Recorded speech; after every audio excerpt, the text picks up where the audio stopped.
మీ business ఏదైనా మీ ఊర్లో promotion చేయాలంటే అది సుమన్ టీవీతోనే సాధ్యం. ఇప్పుడే సంప్రదించండి.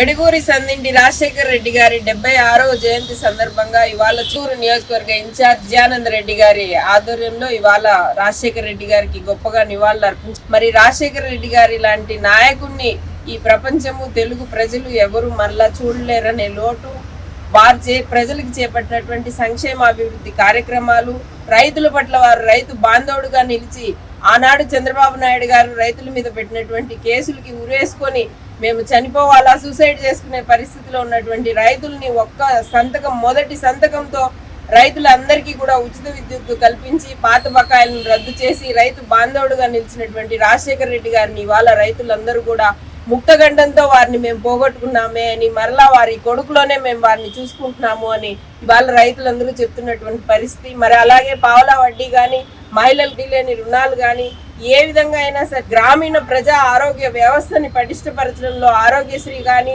104 సేవలు కానీ, కార్పొరేట్ వైద్యాన్ని ప్రజల ముంగిటికి తీసుకొచ్చి ప్రజల గడపలో ఉంచినటువంటి గొప్ప మహానేత రాజశేఖర్ రెడ్డి గారు. మరి అటువంటి రాజశేఖర్ రెడ్డి గారిని ఇవాళ తలుచుకోవడం చాలా గొప్పగా భావిస్తున్నాము. మరి వారు లేని లోటు ఎప్పటికీ తీరనిది.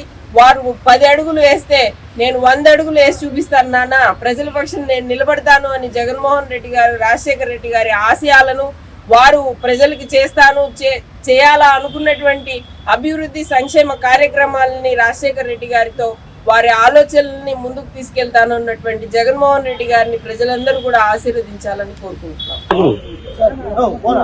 వైఎస్ రాజశేఖర్ రెడ్డి గారి జయంతి సందర్భంగా చిత్తూరు నియోజకవర్గంలోని వైఎస్ఆర్ కాంగ్రెస్ పార్టీ అభిమానులు, రాజశేఖర రెడ్డి గారి అభిమానులు, కార్యకర్తలు చాలా మంది కూడా ఈ జయంతి వేడుకలకు ఆయన సందర్శించడానికి ఈ డిసిసి బ్యాంక్ లో ఉన్న ఆయన శిలాఫలకం దగ్గరికి అందరూ కూడా రావడం జరిగింది. ఆయన భౌతికంగా మనందరి మధ్యలో లేకపోయినా అందరి మనసులో శాశ్వతంగా దైవ సమానంగా నిలిచిన వ్యక్తి రాష్ట్రంలో ఎవరైనా ఉన్నారంటే రామారావు, రాజశేఖర్ రెడ్డి గారు, వీళ్ళిద్దరే అని కూడా నేను మీకు మీడియా ద్వారా తెలియజేసుకుంటున్నాను. ఎందుకంటే ఆయన చిరస్మరణీయుడి కిందనే స్మరించుకుంటారు అందరూ కూడా. కాబట్టి ఆయన జయంతిని, వర్ధంతిని ఒక పండగలాగా జరుపుకునే ఆనవాయితీ వైఎస్ఆర్ కాంగ్రెస్ పార్టీకి మొదటి నుంచి ఉంది. కాబట్టి దాంట్లో భాగంగా ఈరోజు కూడా గొప్పగా జరుపుకుంటున్నాం. అదేవిధంగా రేపు జరగబోయే రైతుల పక్షపాతి రాజశేఖర్ రెడ్డి గారు. ఈ రాష్ట్రంలో ఎవరిని అడిగినా మొట్టమొదట రైతుల పక్షపాతి ఎవరు అంటే రాజశేఖర్ రెడ్డి గారే అంటారు. ఆయన జన్మదిన మరుసటి రోజు వాళ్ల తనయుడు జగన్మోహన్ రెడ్డి గారు బంగారుపాళ్యంలో మామిడి రైతులను సందర్శించడానికి రావడం మనందరికీ తెలిసిందే.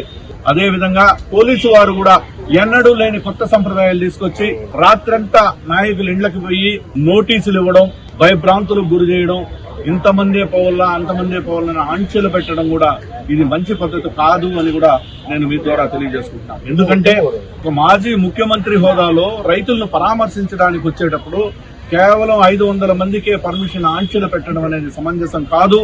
కాబట్టి పోలీసు వారు కూడా దీన్ని ఈ ఆంక్షలను పెట్టడం ఉపసంహరించుకోవాలని మీ ద్వారా వాళ్ళకు కూడా నేను కోరుకుంటా ఉన్నాను.